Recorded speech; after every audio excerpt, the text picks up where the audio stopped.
Okay.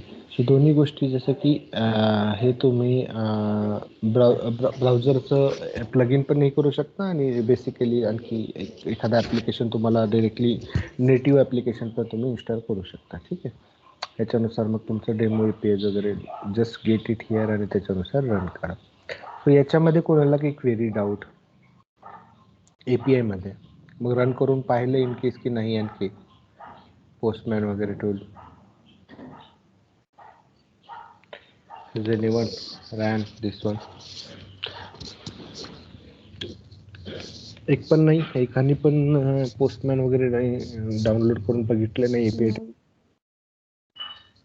नाही sir, आणखी आज करतोच. काय सर जरा सेरेनियमचं प्रॅक्टिस आहे. ठीक आहे. सर आपल्याला ते स्टेटस कोड सगळेच लक्षात ठेवावे लागतील का? नाही, आपल्याला स्टेटस कोड फक्त जे मेन आहेत 100 काय करतं इन्फॉर्मेशन म्हणजे हे फक्त 200 काय करतात म्हणजे 200 पासून चालू होणार आहे तर 2xs म्हणजे 200 201 202 असे आहेत. तर आपल्याला 100 काय करतं 200 काय करतं 201 काय करतं बस एवढं आणि नंतर 300 काय करतं 400 काय करतं बस. 400 401 500 501 200 201 असं लक्षात ठेवा फक्त 100 300. ठीक आहे. हो सर. 400 मध्ये 404 एक आहे नॉट फाउंड हे नेहमी येतो. 401 एक आहे अनऑथराइज्ड हे पण येतो. म्हणजे हे असं थोडंसं 400 वगैरे बॅड रिक्वेस्ट. ठीक आहे. म्हणजे चुकीची रिक्वेस्ट आपण पाठवत असेल 401 मध्ये समजा तुम्ही रिक्वेस्ट बरोबर पाठवले पण तुम्ही अनऑथराइज्ड आहेत म्हणजे तुमचं लॉगिन बरोबर नाहीये. 404 मध्ये तुम्ही नॉट फाउंड म्हणजे तुम्ही जे सर्च करताय समजा एखादं बुक सर्च करताय एखादं तर ते बुकच नाहीये तिथे ज्या बुकसाठी तुम्ही सर्च करताय तर ते नॉट फाउंड म्हणून येतं. तर हे थोडंसं आणखी एक लक्षात ठेवा. बेसिक हे एखाद दोन गोष्टी आपल्याला मेन येतात. येस. कोण बोलत होतं का? सर ते स्वॅगर UI ला मी ते हे केलं पण ते कसं तुम्ही मागच्या वेळेस मी विचारलं होतं की ते टूलवर कसं जायचं त्याला लॉग इन करावं लागतं का ऑथराईज करावं लागतं? कुठे कुठे लॉग इन करावं लागतं का हे स्वॅगर?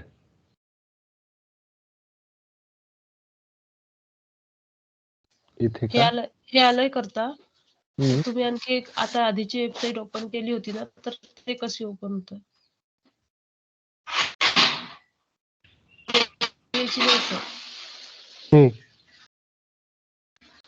ही नाही अजून एक होती. सर ते क्रोम प्लगइन ते वाला. क्रोम प्लगइन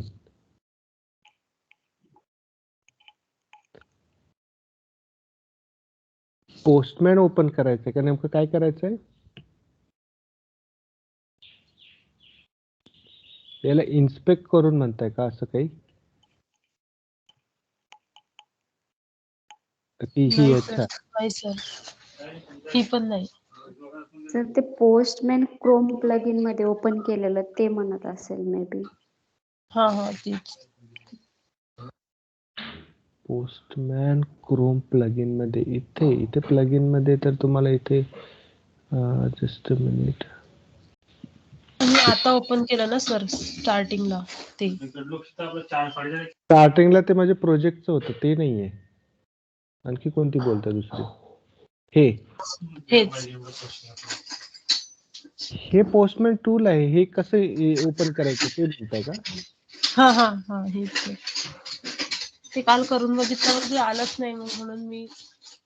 अरे इथे टाकायचं असं काय आहे म्हणजे कसं काय नाही येत इथे तुम्ही डायरेक्टली नाही आल्यानंतर गुगल आहे तुमच्याकडे असं का करताय? आता YouTube आहे इन्स्टॉलेशनच्या ते गोष्टी. सर मला काय वाटतं ते स्वॅगरला लॉग इन करून. नाही Postman how to download Postman इथे टाकल्यानंतर तुम्हाला येतं. म्हणजे ऑब्विसली मी पण सांगितलंय, पण तुम्ही हाऊ टू डाउनलोड पोस्टमॅन हे बघा. इतके सारे व्हिडिओज आहेत, 2-2, 3-3 मिनिटाचे व्हिडिओज आहेत. हे बघून तुम्हाला इन्स्टॉल करता येतं. ठीक आहे. आता इन्स्टॉल पोस्टमॅन, इथे डाउनलोड पोस्टमॅन इथे आलं. तर याच्यावरती तुम्ही हे डायरेक्टली ॲप्लिकेशन डाउनलोड करू शकता. बरोबर. हे नाही तर इन्स्टॉल पोस्टमॅन, इथे तुम्हाला क्रोम दिसतंय, हे टाकायचं क्रोम. तर इथे बघा हे क्रोमचं दिसतं, हे दिस इज दी URL. तर याच्यामध्ये जाऊन तुम्हाला काय करायचंय,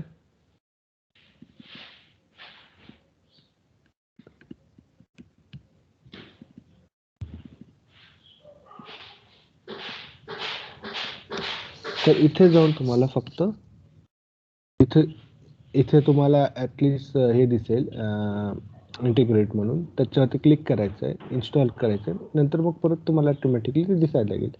मग तुम्ही जेव्हा मला तुमच्या वाटतं ते स्वॅगर युआयला म्हणजे आपण लॉग इन केलं काच ते ओपन होते, म्हणून मी कन्फ्युज होते त्यामध्ये. ते तसं तुम्ही व्हिडिओमध्ये तसं दाखवलं ना डायरेक्टली, म्हणून मग मला कळलं नाही ते. अच्छा, सगळ्यात स्टार्टिंगला स्वॅगरचं आपण हे अगोदर इन्स्टॉल केलं होतं. ठीक आहे, तर ते बघा एकदा. हो, करते सर. मग नंतर तुम्हाला तिथून पण परत पुढे शोधायचं, तर इथे असं पोस्टमॅन सर्च करायचं. पोस्टमॅन जिथे तुम्ही ॲप्लिकेशनमध्ये सर्च करू शकता. विंडोजला इथे असतं, इथून सर्च करायचं ॲप्लिकेशन, पोस्टमॅन ओपन होतं. हे टूल आहे. ओके, या टूलमध्ये आपण हे करा. स्वॅगरचा आणि याचा काही संबंध नाही. स्वॅगर SRS डॉक्युमेंट सारखं आहे. हे टूल आहे ज्याच्यामध्ये आपण रिक्वायरमेंट टाकणार, मग स्वॅगर आपल्याला सांगणार की कोणत्या रिक्वायरमेंट आहेत. आता वन मोर थिंग, की स्वॅगरमध्ये समजा तुम्ही असं रन करताय, स्वॅगर डॉक आहे, याच्यामध्ये तुम्हाला ही रिक्वायरमेंट दिले. ठीक आहे. मग याच्यामध्ये ट्राय इट आउट करताय.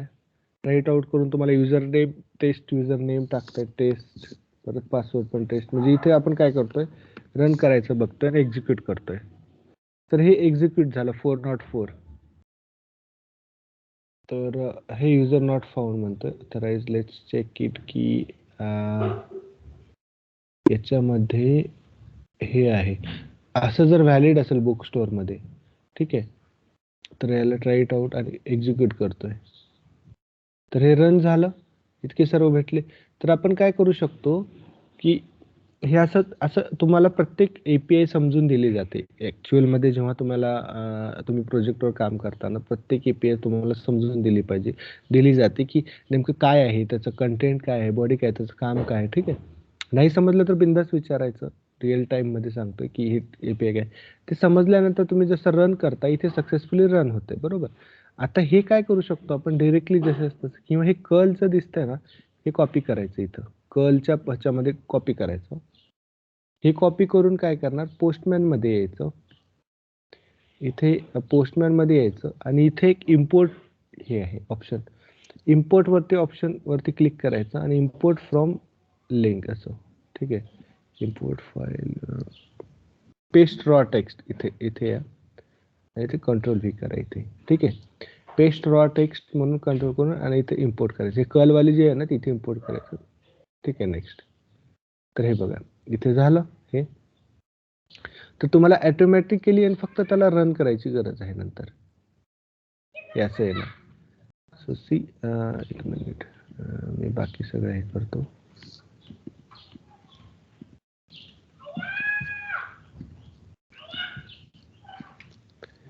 क्लोज करतो.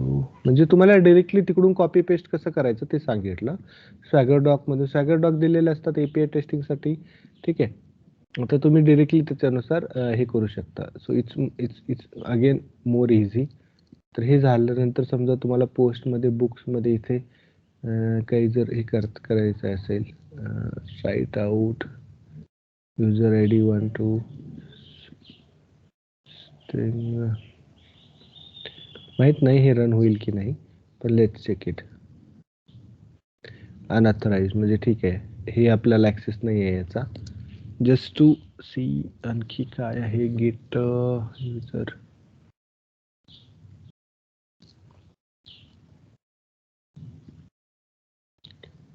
हे बुक, पर्टिक्युलर बुक बहुतेक बघूया. तर याच्यामध्ये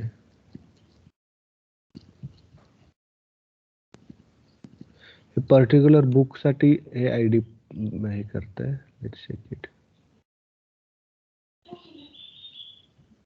हे बघा, या पर्टिक्युलर बुकसाठी जर तुम्हाला हे पाहिजे असेल तर हा API आहे की बुक स्टोअर वगैरे. तर याच्यासाठी तुम्ही काय करणार, हे कर्लची रिक्वेस्ट जशी झाली, हे सक्सेसफुली रन झालं की या कर्लची रिक्वेस्टला काय करणार, पोस्टमॅनमध्ये इथे इम्पोर्ट करणार. इम्पोर्टच्या ठिकाणी क्लिक करायचं, इथे इम्पोर्ट रॉ टेक्स्ट आणि इथे वी करायचं. ठीक आहे, म्हणजे इथे पेस्ट केलं, इम्पोर्ट केलं की मग हे तुम्हाला इथे दिसेल तसंच त्याच्यानुसार, आणि जस्ट सेंड इट.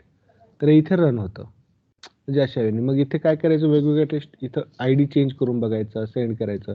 तर हे बघा, नॉट बॅड रिक्वेस्ट, बरोबर. ID जर व्यवस्थित नसेल तर हेच आपल्याला चेक करायचं की व्यवस्थित सगळ्या गोष्टी दिसतात की हे व्यवस्थित असेल तरच, म्हणजे बाकीच्या गोष्टी सगळ्या ऑटोमॅटिक इथे येतात. तर this is one of the thing ज्याच्या थ्रू आपण इम्पोर्ट करू शकतो, एक मेजर गोष्ट आणखी. ठीक आहे, तर हे सागर डॉक इज लाईक युअर, हे बोलू शकतो आपण, युअर SRS डॉक्युमेंट. आणखी काही डाऊट याच्यामध्ये, क्वेरी?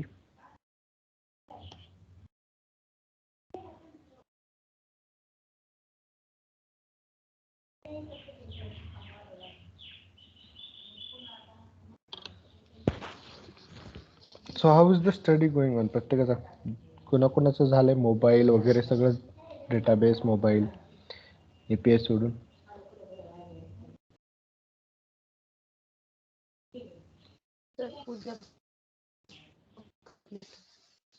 काय म्हणतं? डेटाबेस राहिलेलं, डेटाबेसचं थेरॉटिकल करायचं राहिलं, उद्यापर्यंत होऊन जाईल कम्प्लीट. अच्छा, व्हॉट अबाउट अदर्स?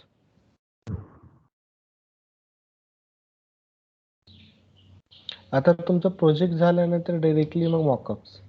ठीक आहे, आता तुमच्यावरती डिपेंड आहे की पूर्ण प्रिपरेशन तुम्ही कधी कराल आणि त्याच्यानुसार तुमचा इंटरव्ह्यू कधी प्रिपेअर, म्हणजे तुम्हाला कधी रिझ्युमे वगैरे बनवता येईल. ठीक आहे, तुमच्या प्रिपरेशनवरती आहे.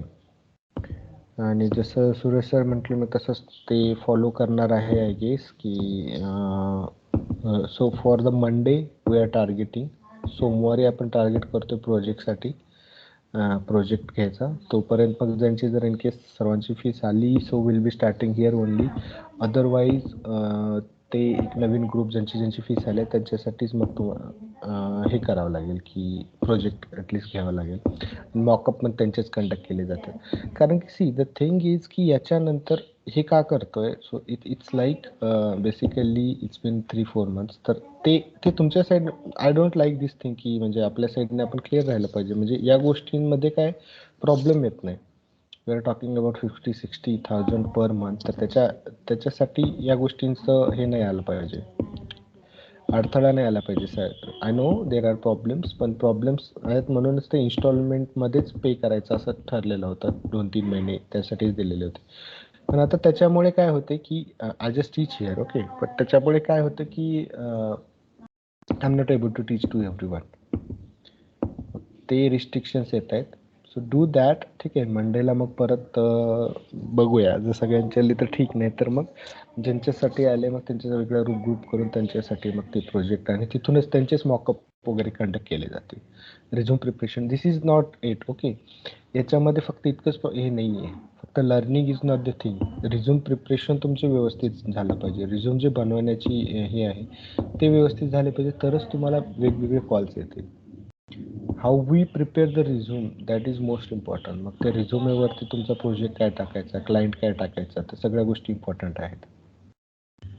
सो ते झाल्यानंतर तुमचं इंटरव्ह्यूज वगैरे शेड्यूल होतील, आणि त्याच्यामध्ये नंतर मग खूप साऱ्या प्रिपरेशनच्या रिलेटेड गोष्टी आहेत ज्या बघायच्या आहेत. So we have very less time. ठीक आहे, सो डू इट, आणि मग मंडेला आपण प्रोजेक्ट बघूया.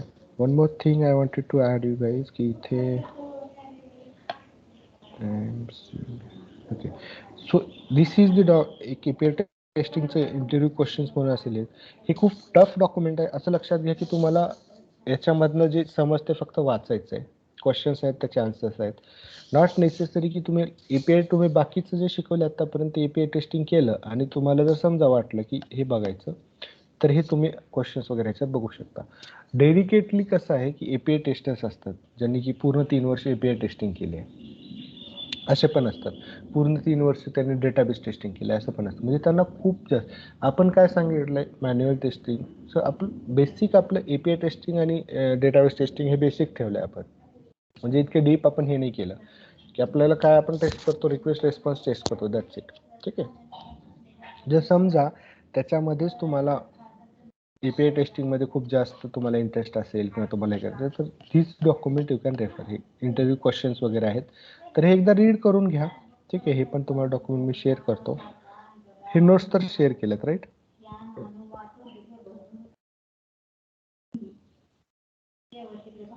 हो सर. ठीक आहे. इंटरव्ह्यू क्वेश्चन्सचे पण नोट्स आहेत. तर हे हे this is just I got one of the document from the online भेटलं. ते पण तुम्ही टाकू शकता, तुम्हाला पण भेटतं. सी आता इथे तुम्ही प्रिपरेशन करताना तुम्ही आपण जे सांगितलं ते तर करतोयच. पण तुम्ही जर सिम्पली याच्यावरती हे पण टाकलं ना मॅन्युअल टेस्टिंग इंटरव्ह्यू क्वेश्चन्स तर तुम्हाला पीडीएफ फॉर्मॅट असं टाका आणखी. म्हणजे तुम्हाला इथून तुम्हाला भरपूर सारे आता 300+ टॉप मॅन्युअल इंटरव्ह्यू क्वेश्चन्स आहे. बरोबर. टी टेस्टिंग हे बघा इथं. तर असं तुम्हाला भेटून जातं. हे तुम्ही वाचत राहायचं थोडंफार. आपल्याला जसं आपलं पूर्ण प्रिपरेशन झालं कॉन्सेप्ट वगैरे तर प्रिपेअर करतानाही आपल्याला तुम्हाला हे अशा वेळेने तुम्ही हे करू शकता वेगवेगळे इंटरव्ह्यू क्वेश्चन्स वगैरे. तर हे रीड करायचे. त्यांनी काय होतं की आणखी एक आयडिया येते आपल्याला. जर एखाद 2 क्वेश्चन्स कॉन्सेप्ट तेच असतो पण या वेगवेगळ्या पद्धतीने तुम्ही विचारू शकतात. ठीक आहे. तर ते आपण पाहायचं. So apart from this anything else? मग उद्या आणि परवा तेरवा मग बहुतेक मॉकअप वगैरे होईल. पण उद्या क्लास असेल की नाही as a Holy I am not sure. एकदा ते कन्फर्म करेन आणि ग्रुपवरती सांगेन. ठीक आहे. सो लवकरात लवकर प्रिपरेशन करा and will take the mockup then. आता ॲटलिस्ट इनफ आहे तुमच्याकडे टू प्रिपेअर. API आहे, डेटाबेस आहे, मोबाईल मॅन्युअल. ठीक आहे. या गोष्टी आहेत. Just you remain with the project नाव. त्या प्रोजेक्टमध्ये मग तुम्हाला प्रोजेक्ट घेताना तुम्हाला सगळ्या गोष्टींचं इंटिग्रेशन असेल की आता फक्त आपण API बघितले. ठीक आहे. डेटाबेस बघितलं आहे. पण एक्झॅक्टली प्रोजेक्टमध्ये कुठं टेस्ट केले त्या गोष्टी, कशा टेस्ट केल्या त्या खूप इम्पॉर्टंट आहेत. तर त्या आपण प्रोजेक्टच्या वेळेस बघणार आहोत. कारण की असं लक्षात नाही येणार. इंटरव्ह्यूजमध्ये डिरेक्टली असं नाही विचारणार what is API testing API. ते इंटरव्ह्यूजमध्ये असं विचारतील की API नेमकं मग तुम्ही प्रोजेक्टमध्ये कुठे यूज केला. मग ही टेस्टिंग ग्लोबलायझेशन टेस्टिंग आहे, कम्पॅटेबिलिटी टेस्टिंग आहे, तुम्ही कुठलं त्याच्यामध्ये यूज केलात, कसं यूज केलात. तर ते एक्सपोजर तुम्हाला प्रोजेक्टमध्ये भेटेल. पण तेव्हा तुम्हाला जर मी एखादी API सांगतोय तर तेव्हा ते कन्फ्युजन नाही झालं पाहिजे. पोस्ट म्हणजे काय, गेट म्हणजे काय. तर ते तुम्ही आत्ताच केलं पाहिजे. मग प्रोजेक्टच्या वेळेस तुम्हाला ते कन्फ्युजन नाही आहे. त्यामुळे त्याची प्रॅक्टिस आता करून घ्या. म्हणजे प्रोजेक्ट तुम्हाला इझी जाईल. ठीक आहे. ऑब्वियसली मी सांगेन इन केस विचारलं तर. पण असं नाही की याचा अभ्यास नाही केला आणि मग ते एक्झॅक्टली हे झालं पाहिजे, समजलं पाहिजे we are expecting. These are the basic things. Step by स्टेपच आपण जातोय. तर तसं तुम्ही पण स्टेप बाय स्टेप केलं पाहिजे. ठीक आहे.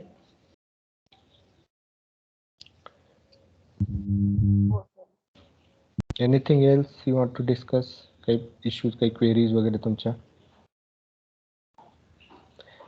टुडे आज काही असं शिकवायचं काही नाही. I mean we are ending this one. API वगैरे कालच एंड केलं. I just wanted to ask की काही क्वेरीज वगैरे आहेत का APIच्या रिलेटेड वगैरे किंवा बाकी दुसरा काही? सर रिझ्यूम वगैरे कसं प्रिपेअर करायचा?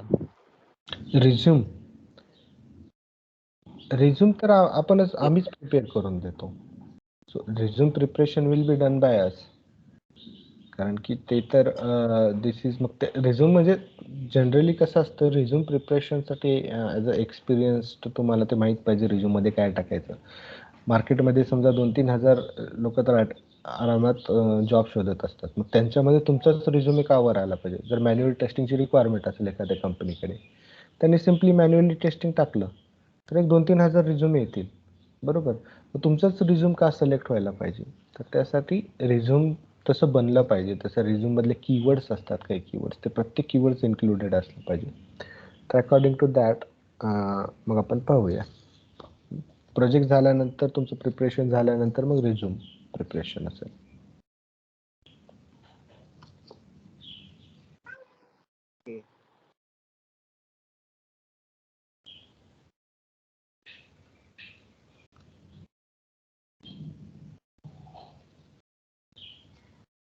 ओके चलो then will stop here and will meet next time. ठीक आहे. करत राहा प्रॅक्टिस अभ्यास अँड लेट्स. काही जर इन केस तुम्हाला काही क्वेरीज वगैरे येत असतील ना तर तुम्ही नोट डाऊन करायचे आणि एकदाच ग्रुपवरती टाकून द्यायचे की हे इश्यूज आहेत. छोट्या छोट्या गोष्टींचं येऊ शकतं. पण तुम्हाला जर काही प्रॉब्लेम्स आले ना, तुम्ही anything you are facing first do Google. मी ह्याच्यासाठी नाही म्हणत आहे की तुम्ही इकडे नाही विचारलं पाहिजे मला, पण यासाठी म्हणतोय की पुढे चलून 90% वर्क गुगल थ्रूच होतं. त्याच्यामुळे तुम्हाला ती प्रॅक्टिस पाहिजे. गुगल करायचं, प्रत्येक गोष्ट भेटते. तुम्ही गुगलवरती आज काही टाका ते भेटतं. Just do it. आणि ते जर नाही झाल्यानंतर तुम्हाला काही इश्यू असेल तर ऑलवेज यू कॅन आस्क. ठीक आहे.